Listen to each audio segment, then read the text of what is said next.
Welcome to the Deep Dive. We're here to take that huge stack of source material, really cut through all the noise, and give you the focused knowledge you need. Not just to be informed, but, to be effective. Yeah. Yeah, our job is basically to distill the core strategy for you, help you get to that essential information faster, and hopefully bypass some of that initial confusion that just stops so many big learning projects in their tracks. And today, we are tackling a goal that's on pretty much everyone's self-improvement list at some point. Learning a new language. Yeah. You know the story, right? You bought the textbook, maybe you downloaded that shiny app, the one with the owl. Uh-huh. You swore this time would be different. You might have even learned how to ask for Wi-Fi or, where the bathroom is. And then almost inevitably, bam, the 2-week wall hits, that motivation just evaporates, the daily app reminders start feeling like guilt trips. Yeah. And you just settle back into that old belief, I'm just not wired for languages. It's probably the single most common failure point in learning a language on your own. Exactly. But the sources we've looked at today, this kind of complete roadmap drawn from people who actually succeeded and from linguistic research, it tells us something really, almost revolutionary right from the start. Our whole perception of language learning, it's basically flawed. We treat it like some kind of natural talent, Yeah. something you're either born with or you're not. But the sources are incredibly clear on this. It is not a talent, it's a system. And that's a crucial difference, isn't it? How so? Well, a talent is something innate, maybe something you're born with, but a system is a repeatable process. It's something anyone can master if they just, follow the steps. Okay. So our mission today is really to pull out this complete step-by-step roadmap. We're focusing hard on the strategy, the consistency, and maybe most importantly, the mindset shifts you need to make to get past that dreaded 2-week wall. Okay, let's definitely unpack that. Starting right at the bottom layer, the foundation. Before we even touch grammar or vocab lists, we have to talk about the main thing that stops, 90% of learners? Mindset. That's absolutely the starting block. We need to tackle that really common false belief head on. This idea that, my brain just isn't good at languages. It's like the ultimate get-out-of-jail-free card for effort, isn't it? It is. It lets us off the hook because we've decided we just lack this special innate language talent. But just think about the most obvious counterexample. Learning your first language, your mother tongue. Hey.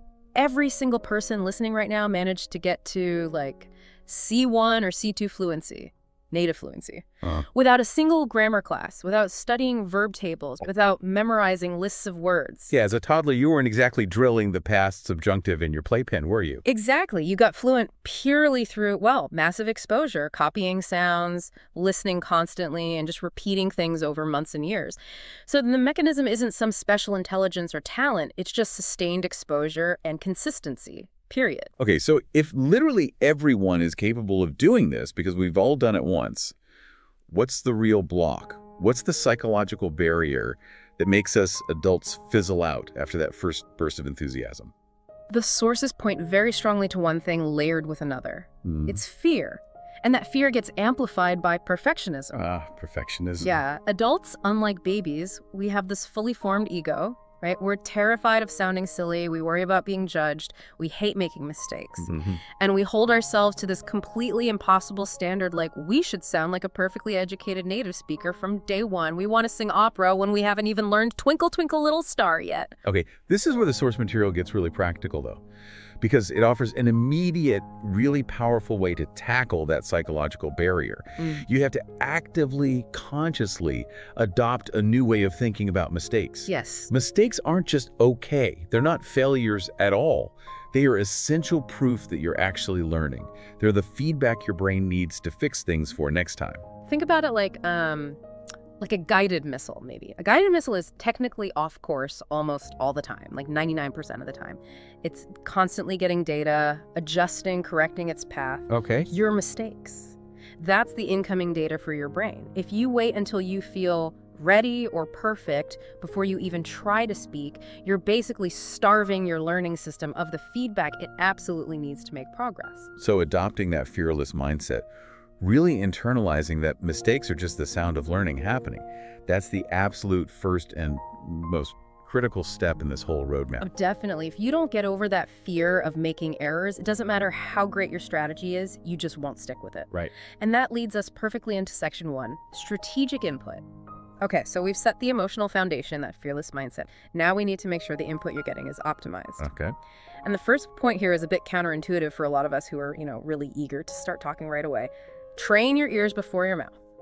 Okay, so that eagerness to speak immediately can actually be a mistake. Trying to produce words before your brain has really processed the sounds. Exactly. And there's a strong scientific and developmental reason for this, going right back to that baby analogy we used. Right. The sources remind us that babies spend almost a full year just listening, processing the soundscape around them before they even try to say coherent words. A whole year just absorbing. Yeah, during that time, the brain is busy mapping all the different sound frequencies, the rhythm of the language, the flow, the little ups and downs and intonation. It's building the foundation. But hang on, if I, say, start listening to a Japanese podcast tomorrow and I don't understand a single word, isn't that just noise? How does listening with zero comprehension actually help? That's a really important question. And the research suggests something fascinating about how our brains filter sound. See, your native language trains your brain to ignore sounds that aren't meaningful in that language. So an English speaker might literally not even hear the difference between two slightly different vowel sounds in French, because that difference doesn't change word meanings in English. We effectively become deaf to certain foreign sounds. So by just listening, even without understanding, I'm basically forcing my brain to notice those new sounds, breaking down that old filter. Exactly. That period of intense listening, even if it feels like noise at first, it forces your brain to recalibrate its auditory filters. The goal isn't immediate understanding, it's training your ears, your auditory system, to recognize the unique sound patterns, the stress, the rhythm of the new language. I see. If you can hear the difference correctly, eventually you'll be able to produce the difference correctly. Okay, that makes the benefit really clear then. Training your ears first gives your brain the best possible template for pronunciation later on. Get the sound structure right before worrying about the grammar. Precisely. And this leads to a very practical takeaway. You need to immerse yourself in listening. Find native speaker podcasts, songs, movies, whatever, even if you understand next to nothing initially. And focus on natural conversation, not those stilted textbook recordings. Yes, definitely. Natural conversational flow is key. And the sources suggest a great little challenge to kickstart this. Oh, yeah. Pick one short piece of authentic audio or video, maybe just 60 to 90 seconds long, something manageable, and listen to that same clip every single day for a week. The same short clip every day. Yeah, repetition is key here. By day 2, you'll start noticing the intonation patterns. By day 5, what sounded like noise might start to sound like chunks of sound. By day 7, you might even start predicting a word or phrase. I get it. That growing familiarity, even before you understand the meaning, it's concrete proof that your ears are adapting, and that gives you a huge motivational boost. Okay, that sounds doable. So ears trained, brain opening up to new sounds. What's the next step for strategic input? Next up is building vocabulary smartly, using that classic 80-20 principle, what we're calling the high-frequency focus. Right, the 80-20 rule. Getting the most bang for your buck. Exactly, because this is where adult learners often waste so much time and energy. They get sucked into random vocabulary lists, maybe from an app theme, or just browsing a dictionary. Yeah, the source material actually made me laugh thinking about learning words like astronaut or pineapple or parliament in your first few weeks. Right, unless your very first conversation is going to be about space travel or fruit tariffs. Unlikely. You're just not going to use them. Yeah. The strategic way, based on analyzing how people actually speak, is to focus like a laser on the 1,000 most common, highest frequency words first. And these aren't necessarily complex nouns or fancy adjectives, are they? Not at all. In fact, the research shows that maybe 70% of those crucial first 1,000 words are what linguists call function words. Okay, what are those? Things like pronouns, I, you, he, she, prepositions, to, for, in, on, conjunctions, and but, because, articles, the a, and the really core basic verbs like go, have, do, want, need, be. So the glue words, the little words that hold sentences together. Precisely. Nouns are easy to remember sometimes, but often they're not used very frequently outside specific topics. These function words and core verbs, they're the absolute scaffolding of the language. And mastering just those 1,000 gives you... Yeah. What was the figure? It allows you to understand or express something like 80% of everyday thoughts and conversations. 80%. From just 1,000 words, that's huge. It's incredibly powerful. It gives you that early ability to actually use the language, which builds confidence like nothing else. And the sources offer a really effective trick for actually making these words stick. getting past just recognizing them passively. Okay, yeah. The difference between seeing a word and knowing it versus actually being able to pull it out of your brain and use it. Exactly. This is the use it or lose it principle in action. The suggestion is to aim for a small, manageable number, maybe 20 new words a week. Don't try to memorize hundreds. 20 a week? Seems doable. But here's the crucial bit. As soon as you learn those 20 words, you must use them immediately. In short, simple sentences. Sentences relevant to your life. Not just repeating the word, but putting it in a mini context. Yes. Don't wait to write a perfect paragraph. Just string 3 or 4 words together. Make a slightly awkward sentence, maybe, but make it meaningful to you. And this seemed really important in the sources you have to say those sentences out loud. Why is actually speaking them so much better than just, say, writing them down or thinking them? Because it activates multiple memory pathways at the same time. You hear yourself say it. That's auditory memory. You might see the word if you wrote it down, visual, and you physically feel the shape of the word in your mouth as you articulate it. Kinesthetic memory. Ah, the physical act of forming the sound. Exactly. That multisensory input is just way, way more powerful for lodging that word in your long-term memory. And then, of course, you need to review them regularly. Spaced repetition over several days is key to stop them from just fading away. Okay, so train ears, focus on high-frequency words, and actively use them out loud right away. Makes sense. Now we get to the part that probably causes the most anxiety, which you mentioned earlier. Section 2, active practice. Actually speaking. Right. And we really have to hammer home that mindset point again here. Waiting until you feel ready to speak, that's a recipe for never speaking. Because you'll never feel perfectly ready. Never. Fluency comes from the practice of speaking, however imperfectly. It's not something you achieve first and then start speaking. So the roadmap is pretty blunt here. Start speaking from day one. From day one. Even if you only know 10 words or 50 words, start making the sounds, saying the words out loud. Build that muscle memory in your mouth and that connection in your brain. Because if you're not speaking, you're not getting that crucial feedback loop going, right. Your brain doesn't know what it's getting wrong. Precisely. And the sources give several really practical, low-stress ways to start speaking immediately, even if you're completely alone and feel self-conscious. Okay, like what? How do you practice speaking with no one to talk to? Well, first, start really small and private. Just say the new words and short phrases you're learning out loud. Practice mimicking the sounds you heard in your listening practice. Get comfortable with the feel of the language in your mouth. Okay. Second, and this is powerful, talk to yourself. Use the new language for your internal monologue or even narrate what you're doing out loud. Narrate my day like, I'm making coffee now, the coffee is hot. Exactly like that. It sounds maybe a bit silly, but it's a zero-pressure way to practice. You're the speaker and the listener. You immediately notice gaps. Oh, how do I say toaster? And you can look it up. Or just make a note. It bridges that gap between knowing a word passively and actually using it. That makes sense. What else? Another technique mentioned is shadowing. That's where you listen to a native speaker, maybe from your listening clip, and you try to repeat exactly what they say right after they say it. Mimic their rhythm, their intonation, their speed. Like being their echo. Pretty much. It builds your listening skills and your pronunciation muscles at the same time. Okay, but eventually you do need to talk to other people, right? Ideally, yes. And technology here is just a massive help. The roadmap strongly recommends using language exchange apps, things like Tandem or HelloTalk. Right, where you connect with native speakers who are trying to learn your language. Exactly. It's a mutual exchange. You help them practice English. They help you practice, say, Spanish or French. I know a lot of people get super nervous about that first interaction on an app like that, though. Any tips for getting over that hump? Yeah, the key is to lower the stakes in your mind. Don't think of it as a test or a performance. Think of it like a super casual chat with someone you barely know. Keep it light? Keep it light. Set a short time limit, maybe just 15 minutes total. Split 7 or 8 minutes in each language. Talk about simple stuff, hobbies, the weather, what you had for lunch. The goal is just making contact, getting repetition, building that connection. It's not about being fluent or perfect.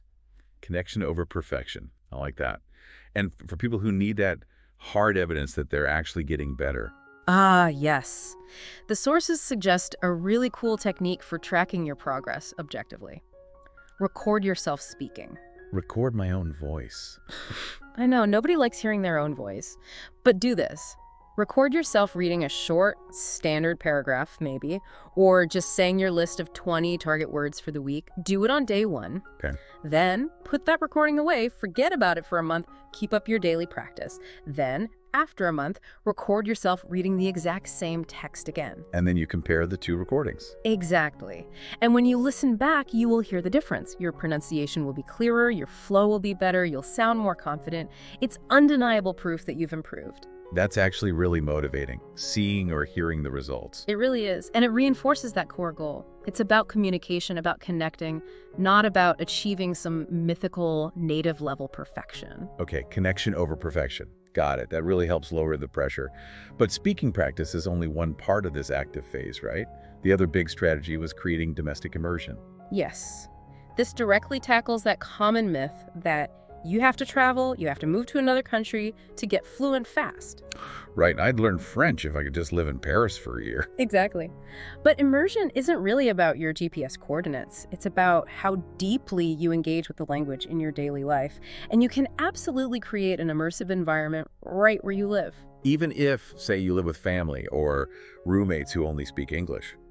How do you manage that constant pullback to your native tongue? It definitely takes conscious effort and maybe some slightly awkward changes at first, but the payoff is huge. The first, most impactful tactic: change the language settings on all your devices. Phone, tablet, computer, everything. Ooh, that's brave. It forces you into constant contact with really useful everyday vocabulary words for settings, notifications, commands, menus. You have to figure out what Dekartar or Einstellungen means if you want to use your phone. Yeah, you're forced to learn those essential words because you need them to function. Okay, what else for the home environment? Then there's the physical space. That classic trick of putting sticky notes on things around the house, La Porta on the door, the Fenster on the window, the Frigo on the fridge. Does that still work? Seems a bit old school. It's surprisingly effective. Yeah. It creates this constant passive association between the object and the word. You see it dozens of times a day without even trying to study. It just seeps in. Right. Your living room becomes a sort of ambient classroom. Okay, labels on things. What about media? We all consume so much media passively. Huge opportunity there. Start by rewatching TV shows or movies you absolutely love, the ones you practically know by heart. Why ones I already know? Because you already understand the plot, the context, the character's motivation, so your brain doesn't have to struggle with comprehension and language at the same time. You can switch the subtitles to your target language. Target language subtitles, not English subtitles. Exactly. Target language audio, target language subtitles if you can manage it, or maybe native audio and target subtitles. Because you know what's happening, your brain can focus on connecting the sounds you're hearing with the words you're seeing.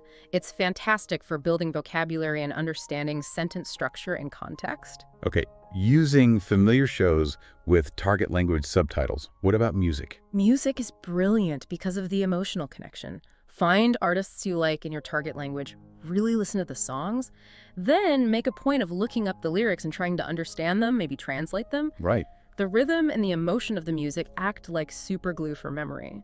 You'll remember phrases from songs much more easily than from a textbook list. That makes sense. And finally, for production practice at home. Keep a journal, a daily journal in your target language. Even if I can only write really simple stuff. Absolutely. Even if it's just 3 or 4 basic sentences. Today I work, I ate pasta for dinner, the weather was nice, I am tired.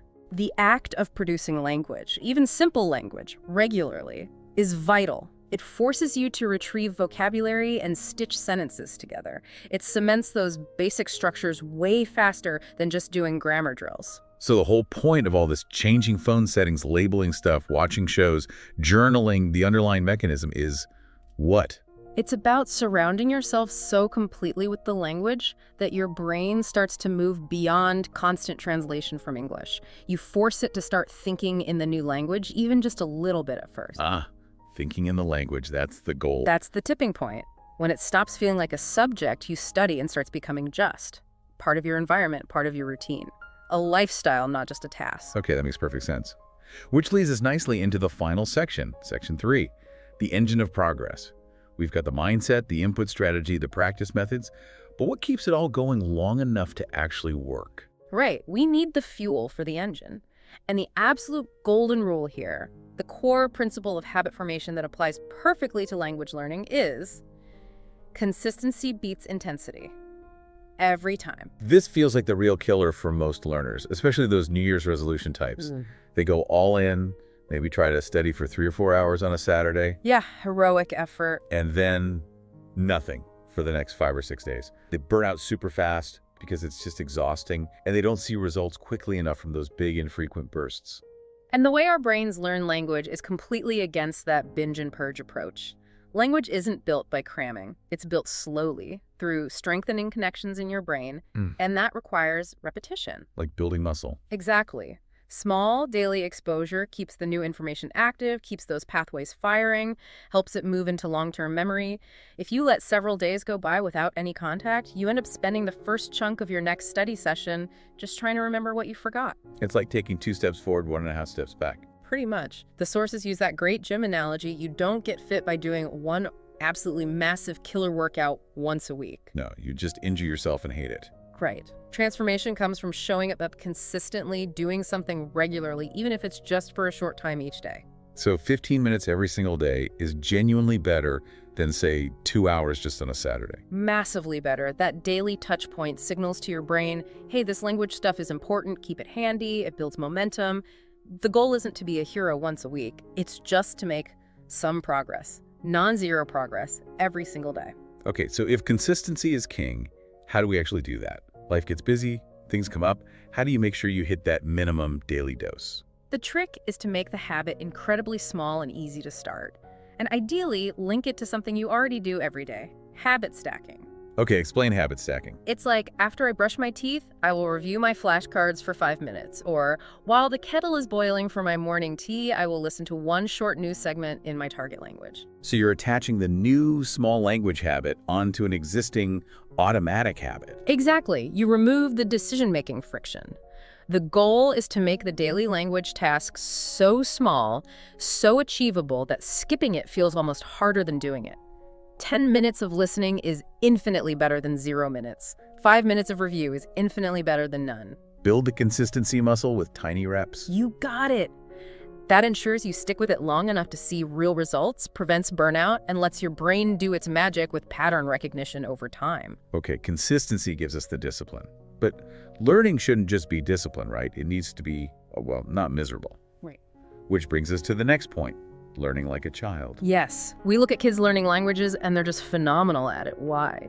Not because their brains are inherently better for language at that age, that's debatable, but because of their attitude. How so? They're fearless, they don't care about mistakes, they're incredibly curious, they play with sounds and words, they laugh when they get things wrong, they imitate everything without that crippling self-consciousness that adults have. Whereas we adults, we tend to think learning has to be serious.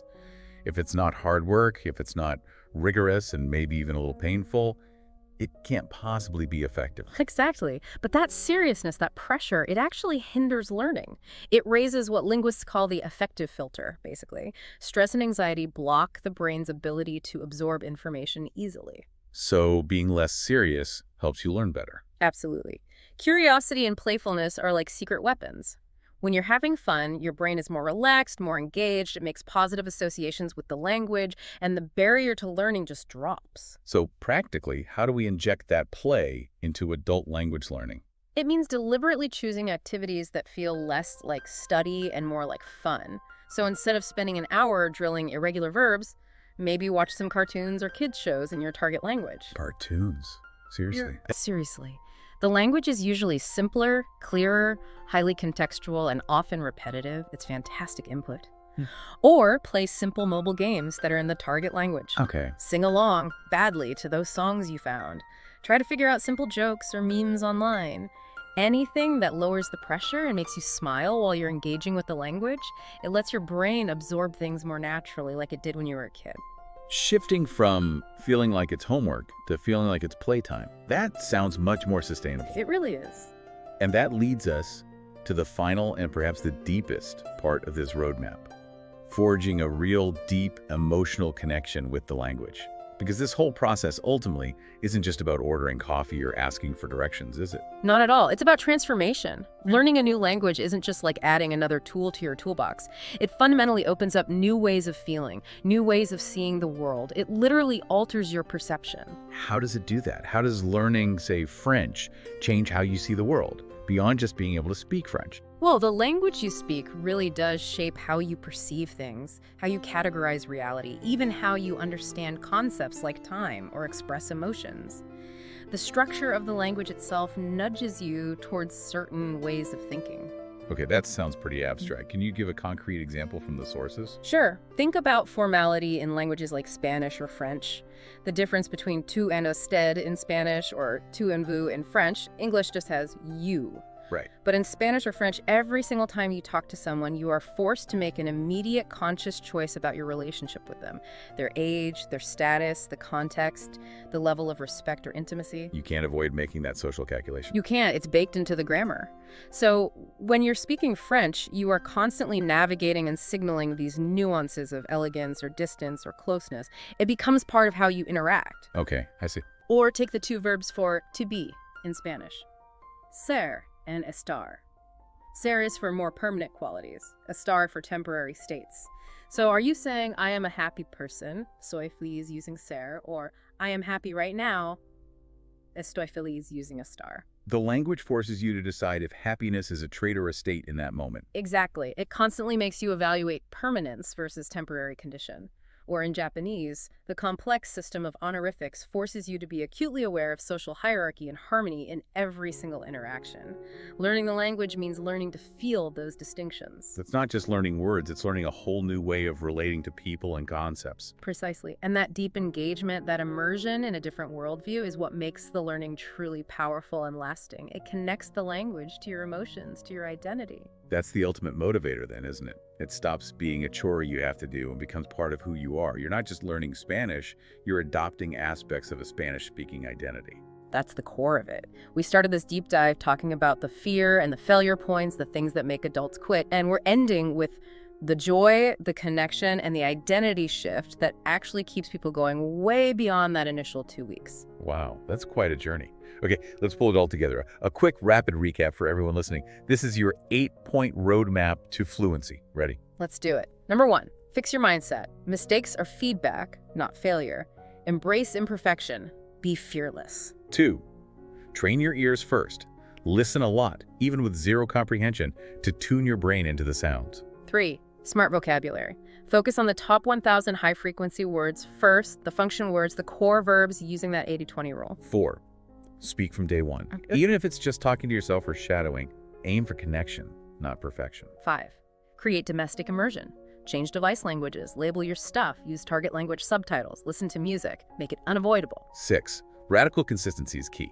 15 minutes every single day beats hours once a week. Build tiny, daily habits. 7, learn like a child. Be curious, play with the language, use cartoons, songs, games. Make it fun, lower the stress. And 8, find that deep emotional connection. Understand you're not just learning words, you're exploring a new worldview, making the language part of you.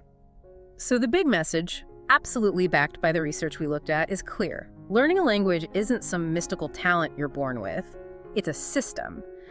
A predictable process built on the right strategy, consistent effort, and a fearless, playful attitude. It leads to communication, connection, and ultimately Transformation. exactly. Which brings us to that final thought. We've seen that learning a new language goes way beyond just being able to communicate. It really is a profound personal transformation. It doesn't just open doors for travel or jobs. It opens up whole new worlds of friendship, new ways to express yourself emotionally. It genuinely lets you discover parts of your own personality, maybe a different sense of humor, new interests, different ways of seeing things that you never even knew were there until you had a new language to express them in. That's a powerful idea. So, the final challenge for you listening right now, Don't wait. Don't wait for the perfect time, the right course, the best app.